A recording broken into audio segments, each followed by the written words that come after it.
Good morning everyone and welcome back to my channel daily vlogger Neetu. कैसे हैं आप सब। तो सुबह का हो गया है समय और आज मैं बना रही हूँ खाने में भिंडी। बच्चों को लंच में बांधना था मुझे। आज भिंडी के लिए बोला था परी ने, तो रात को ही मैंने इसको धो के काट पीट के तैयार करके रख दी थी ताकि सुबह थोड़ा सा जो है काम ईजी हो जाए। यहाँ एक तरफ मैंने चाय रख दी थी बनने के लिए और एक तरफ चढ़ा दी थी मैंने भिंडी। और उसके बाद फिर विनोद जी और मैंने पी आधा आधा कप चाय। बस इतनी ही चाय पीती हूँ मैं। चाय का शौक़ है पर ये नहीं कि कप भर के चाहिए होता है, बस इतनी सी चाहिए होती है। तो यहाँ हम लोग आराम से चाय पी रहे थे और मौसम की जानकारी ले रहे थे एक दूसरे से। रात को बारिश हुई थी थोड़ी, तो उसके बारे में बता रहे थे विनोद जी मुझे कि बारिश हुई थी। और यहाँ मिष्टी हो रही है तैयार। परी की थोड़ी तबीयत ठीक नहीं थी तो परी आज वापस स्कूल जाते जाते ही रुक गई। और यहाँ खाना बनकर हो गया है तैयार। मैंने दोनों को पैक करके और भेज दिया। Good morning everyone. तो परी और नहीं मिष्टी और विनोद जी जा चुके हैं अपने अपने। परी की तबीयत ठीक नहीं है, परी घर पर ही है, सो रही है। पता नहीं क्या हो उसको, थोड़ा सा जैसे कफ वगैरह होता है ना गले में, तो उसकी वजह से उसको बार बार वॉमिटिंग आ रही है, तो उसकी तबीयत ठीक नहीं है। उठ भी गई थी, तैयार भी होने लगी है, पर फिर वापस से फिर मैंने छुट्टी करी। बार बार ज़्यादा वॉमिटिंग हो रही है। अभी मानते तो नहीं, ठंडा पानी पी लेते हैं, कुछ भी खा पी लेते हैं, फिर सुबह तबीयत ख़राब हो जाती है स्कूल के टाइम पर इनकी। फिर सब भेजना भी ठीक नहीं रहा क्योंकि अब बड़ी क्लास में गए तो मैडम भेजती भी नहीं इसको वापस के चलो। फ़ोन वोन भी नहीं करते स्कूल वाले के तबीयत ठीक नहीं तो ले जाओ।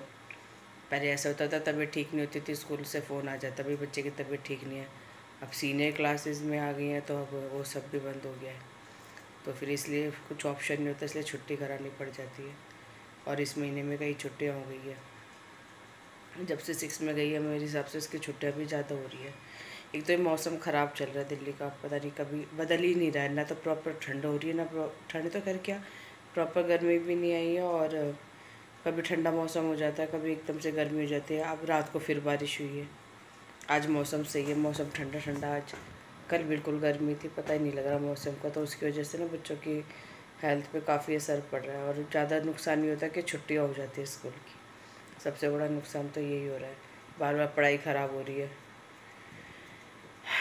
तो उनको भेज के बस अभी आके बैठ गई थी मैं, थोड़ी देर रेस्ट करके फिर अभी लगूंगी। मेरे भी पता नहीं गर्दन में क्या हुआ है, कैसे सो गई है, पता नहीं क्या हुआ है, तो इधर की नस खिंच गई है हाथ की, तो इसमें दर्द हो रहा है हल्का हल्का। पेन किलर लेके सोई थी मैं, उससे थोड़ा आराम है। तो कभी करेंगे थोड़ा काम। अभी तो 7:15 हुआ, थोड़ी देर बैठ के 10-15 मिनट फ़ोन देख के थोड़ा फिर स्टार्ट करेंगे घर का काम। तो यहाँ स्टार्ट कर दिया था मैंने अपना घर का काम करना और टाइम हो गया था लगभग 7:45 के आसपास का। और परी तो सोई हुई थी। आधे घंटे मैंने फ़ोन देखा। फ़ोन भी बहुत ज़रूरी है देखना। तो थोड़ा सुबह मतलब अब आदत ऐसी पड़ चुकी है ना कि फ़ोन चाहिए ही चाहिए होता है। हम बच्चों को बोलते पर हमारी भी आदत ऐसी हो गई है। तो यहाँ पे उनको दोनों को भेजने के बाद में थोड़ा रेस्ट करने के बाद में फिर मैं घर के काम में लगी। और अभी देखिए कूलर चलाते तो कंबल वगैरह भी अभी हमने निकाल के रखे हुए, अभी ये भी नहीं रखे हुए हमने सर्दी के बिस्तर। मतलब कूलर के आगे ना कंबल चाहिए होता है, ऐसे नहीं कि कूलर में सो रहे आराम से। वैसे ऐसे नींद भी बहुत अच्छी आती है कूलर चला के और कंबल ओढ़ के सोने में ना। ये भी एक अलग ही मतलब मज़ा होता है सोने का। पर लेकिन है ना फिर तबीयत भी इसी से ज़्यादा ख़राब होती है। सबकी खांसी जुकाम बताऊँ तो चारों के ही हो रखा है। गीतों की भी तबीयत ऐसी चल रही है, उसको मतलब थोड़ा सा फीवर सा फील होता रहता है अंदर ही अंदर। तो मौसम ये पता नहीं मौसम है क्या है समझ ही नहीं आता। हमें ही ज़्यादा इफ़ेक्ट कर रहे हैं। वैसे नॉर्मली अप्रैल के महीने में ऐसा होता था कि मतलब बस एक हल्की हल्की चादर ही रह जाती थी, गर्मियाँ इतनी हो जाती थी। पर इस बार थैंकफुली मौसम तो ठीक ठाक चल रहा है अभी तक। अप्रैल के भी 20 दिन निकल गए तो उस हिसाब से मौसम अगर देखा जाए तो काफ़ी अच्छा है। वरना अप्रैल में तो बहुत पीक पर हो जाती थी गर्मियाँ, बहुत ज़्यादा तेज़ वाली हो जाती थी। मार्च के एंड में हम लोग कूलर निकाल लेते थे और ऐसे कंबल वगैरह की तो ज़रूरत भी नहीं पड़ती थी। पर इस बार के मौसम में काफ़ी फ़र्क है, बहुत फ़र्क है। ऐसे और सालों के मुकाबले अगर कंपेयर किया जाए तो इस बार मौसम में ना काफ़ी अच्छा चल रहा है अप्रैल के हिसाब से। और यहाँ मैं चेंज करने लगी हूँ आज बेडशीट। यहाँ की नहीं बाहर की चेंज करनी थी। यहाँ पे तो मैंने अभी 1-2 दिन पहले ही बिछाई है क्योंकि अब गर्मी है तो इस कमरे में ज़्यादा कोई आता भी नहीं है। तो ये वाली बेडशीट ना अब यही रहेगा, गर्मी गर्मी अंदर के कमरे की बेडशीट जो है साफ़ रहेगी।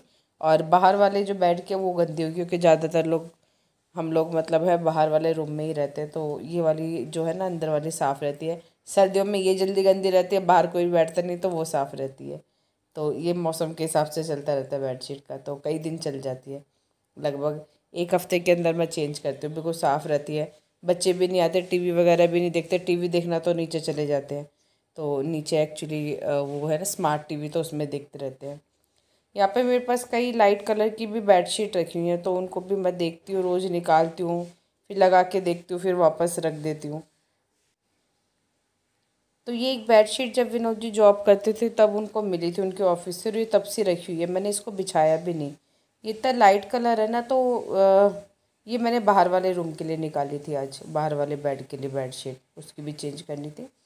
और ये वाली जो बेडशीट है ना बहुत लाइट कलर है, तो मैं इसको देखती हूँ बिछा के फिर वापस हटा देती हूँ, क्योंकि मेरे को पता है ये बच्चों के आगे नहीं चलेगा ये कलर, क्योंकि इनको जब खाना ना खाना होता तो इनको पता भी नहीं होता कहाँ तो बिखर रहा है कहाँ नहीं बिखर रहा।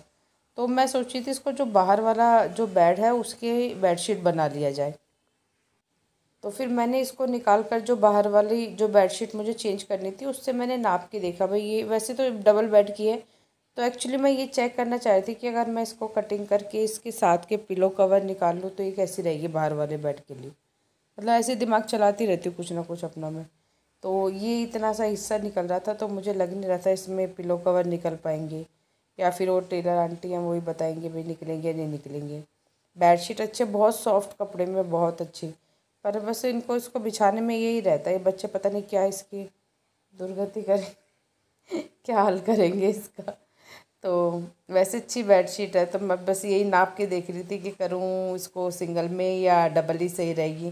फिर मैंने बेड पे भी बिछा के देखा, तो बेड पे बिछी अच्छी लगती है कि लाइट कलर है, गर्मियों में ब्राइट कलर अच्छे भी लगते ना, तो वैसे ऐसे लगा के देखती हूँ बेड पे बिछा के, तो ये अच्छी लग रही थी। तो मैंने चलो देखते हैं एक बार बिछा के डबल बेड पे कैसी रहती है ये। तो डबल बेड पे जब चेक करा तो वैसे तो अच्छी लग रही थी ये। तो फिर बस अब कुछ मुझे समझ नहीं आ रहा था कि क्या किया जाए इसका, इसको सिंगल में कन्वर्ट कर दिया जाए पिलो कवर के साथ में, या इसके साथ के पिलो कवर, इसमें एक्चुअली पिलो कवर नहीं है, डबल बेड की बेडशीट तो है, और फिर पिलो कवर के साथ जो है ना बेडशीट ज़्यादा अच्छी लगती है। तो ये मैंने यहाँ बिछा के इसको चेक करी थी, फिर मुझे लगा कि नहीं, आई थिंक ये डबल बेड पे ही सही रहेगी, और ये ऐसी ही अच्छी लग रही है। तो फिर जो इसका जो मैं सोच रही थी इसका तकिए की कवर निकालने के लिए और सिंगल बेड की करने के लिए, तो फिर वो मेरा मूड चेंज हो गया। मैंने सोचा चलो कोई नहीं यार, गंदी तो होगी और क्या होगा, इसको बिछा लेते यूज़ कर लेते, पता नहीं कितने साल से पड़ी है ये, 2-3 सालों से तो पड़ी होगी लगभग। तो ये मुझे मैं यहाँ पर यही चेक करी थी, और इसमें जो डार्क शेड है ना, मैंने सोचा शायद नहीं, मैंने ये सोचा कि इस कलर की पिलो कवर ला के तो इसको जो है बिछाने के लिए यूज़ कर लिया जाए, क्योंकि मेरी बेडशीट भी अब ख़राब हो चुकी हैं, जो मतलब पुरानी ना कई कई साल की पुरानी हो गई हैं। तो कोई ना, चलेंगी जितने दिन चलेंगी, यूज़ तो करना ही है, फिर वरना रखे रखे वैसे ही वेस्ट हो जाएंगी। तो मैंने पूरा अपना माइंड मेकअप करके और इसको वापस ही तय लगा के डबल बेड में रख दिया। अब मैं इसके साथ पिलो कवर ला के और इसको डबल बेड के लिए ही यूज़ करने वाली हूँ। बेड वगैरह साफ़ करने के बाद यहाँ आ गई हूँ मैं किचन में, और किचन में जो मैंने बना के रखी थी भिंडी की सब्ज़ी, वो सब मैं बर्तन वगैरह खाली करके सब मांज मूझ के सुबह ही फ्री कर देती हूँ बर्तनों को, फिर बाद में वरना ज़्यादा ढेर लग जाते हैं। और उसके बाद मैंने दूध वगैरह भी सुबह ही उबाल के रख लिया था। सुबह उबाल के दूध रखने में ये फ़ायदा है कि उसकी मलाई ना काफ़ी अच्छी फिर थिक हो जाती है, तो जो मलाई घी निकालने में ना अच्छा मतलब फ़ायदा रहता है। तो कोशिश तो करती हूँ मैं सुबह ही उबालूँ, कई बार भूल भी जाती हूँ तो रह जाता है, तो फिर मैं शाम को भी उबाल देती हूँ। उस समय क्या होता है पीना होता है सबको, बच्चों को, तो फिर वो मलाई ख़राब हो जाती है, उसका जो है वेस्ट हो जाती है। तो कोशिश यही रहती है कि मैं निकाल के और उबाल के सुबह ही रख दूँ। और यहाँ पर कढ़ाई में जो मसाला वगैरह बचा था ना, उसको मैंने रोटियों पर जो बना के रखी थी, 1-2 पराठे परी नहीं गई थी उसके हिस्से के, तो उसमें मसाला वगैरह से पोंछ के निकाल के रख लेती हूँ, तो वो ये वाले पराठे ना बहुत अच्छे लगते हैं फिर खाने में। जो कढ़ाई का मसाला बचा होता है ना, तो वो रोटी वगैरह कुछ होती है तो उसमें पोंछ के खाने में ना बड़ा मज़ा आता है उसको। एक रोटी तो या पराठे रखे थे, तो मैंने उसे दोनों पे लगा के हल्का हल्का और रख लिया, फिर बाद में जब खाना खाएंगे तब खाएंगे उसको, बहुत टेस्टी लगते हैं, मुझे तो बहुत पसंद है वो वाले। मतलब और भी सॉफ्ट हो जाते हैं वो, उन पर ऑयल वगैरह लग जाता है ना मसाला वगैरह, तो वो और भी सॉफ्ट हो जाते हैं पराठे।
तो बस यहाँ पर मेरा काम होने वाला था डन किचन का, कि काउंटर वगैरह मैंने अच्छे से साफ़ कर दिया। डस्टर हो रहा था गंदा, तो मैं बाहर से एक और डस्टर, कई सारे डस्टर रखती हूँ मैं, तो मैं दूसरा डस्टर ला के तब अच्छे से क्लीन किया उसको, क्योंकि गंदे से करेंगे तो वापस से ऑब्वियसली गंदा हो जाना है। और यहाँ पर फिर मैंने किचन का काम करने के बाद करे बर्तन साफ़। किचन साफ़ हो जाता है, किचन का काम हो जाता है तो ऐसा लगता है सारा काम हो गया। मेन मुझे लगता है किचन का ही होता है, खाना रोटी वोटी ये सब जो भी है, जब ये सारा काम हो जाता है बर्तन वगैरह, तो ऐसा लगता है चलो बस अब तो सिर्फ झाड़ू पोछा ही करना और ज़्यादा काम नहीं बचा है। तो जब किचन का काम हो जाता है फिर मुझे लगता है हाँ अब हो गया है, 80% काम बस अब रह गया है 20%। तो यहाँ मेरा किचन हो गया है साफ़, सारा काउंटर वगैरह मैंने साफ़ कर दिया था यहाँ पर। और फिर मैंने सोचा चलो अब आटा भी थोड़ा सा लगा के रख लिया जाए, क्योंकि जब मैं रोटी बनाती हूँ तब तक आटा ना अच्छे से फूल जाता है, तो रोटियाँ और भी अच्छी सॉफ्ट और नरम बनती है। तो मैं अधिक तरह से ही करती हूँ, काम वाम ख़त्म करके ना किचन का और आटा लगा के रख देती हूँ। और कई बार नहा के भी लगा लेती हूँ, जैसा मेरा मतलब मूड पे डिपेंड करता है, जैसा मूड होता है वैसे ही कर लेती हूँ। तो ज़्यादातर तो मैं लगा ही देती हूँ सुबह हाथ के, क्योंकि उससे ना रोटियाँ अच्छी बनती है, बस ये है। तो यह आटा वगैरह भी लगा के मैंने ढक के रख दिया था, और दूध भी बॉयल हो गया था। और परी तो अभी सो ही रही थी, तो मैंने उसको जगाया भी नहीं, 9 बज चुके थे वैसे तो, पर फिर मैं थोड़ी देर नीचे जाके बैठ गई थी मम्मी के पास, उसकी तबीयत ठीक नहीं, तो फिर मैंने चलो सोने दो और थोड़ी देर उसको। तो यहाँ पे मेरा काम ऑलमोस्ट हो गया था डन। तो देखिए यहाँ पे कुंभकर्ण अभी सोया हुआ था, ये उठेगी तभी आगे का काम होगा फिर। यहाँ पर नहा धोकर मैं हो गई हूँ तैयार, और अभी मैं जा रही हूँ, 11:30 हुआ, अभी मैं जा रही हूँ मिस्टी को लेने, क्योंकि मुझे लेनी है आज मिस्टी की यूनिफॉर्म। वैसे तो उसकी 12:30 बजे छुट्टी होती है, तो अभी मैं 1 घंटा पहले निकल रही हूँ और उसको यूनिफॉर्म लेके और उसको लेते हुए आ जाऊँगी। और खाना भी आके बनाएंगे, अभी नहीं बना रही हूँ। अभी उठ गई है कुंभकर्ण, उठ गया है। अरे यार क्यों, क्या हुआ? करण की तरह सोते तो और क्या बोलूं, आँख ही नहीं खुलती है 10 बजे तक। दवाई लेके आओ, वॉमिटिंग आ रही है बार बार। अभी तो खाई थी मैक्रोनी कल खूब मैक्रोनी, और क्या बनाया था, मैक्रोनी सैंडविच खूब खाया। मैं तो चली गई थी किसी काम से, इन्होंने सबने मिलके, लीजा ध्रुव सबने मिलके जबरदस्त खाया। अब हो गया पेट खराब। चलिए फ्रेंड्स, अब मैं निकल रही हूँ मिस्टी को लेने के लिए, कंघी उंगी करके। और बेडशीट के लिए आप मुझे बताना कौन सा आइडिया ठीक रहेगा, सिंगल का या डबल बेड का। तो चलिए फिर आज के व्लॉग को यहीं एंड करते हैं, फिर मिलते हैं नेक्स्ट व्लॉग में आपसे। तब तक do like share subscribe to my YouTube channel. Bye bye.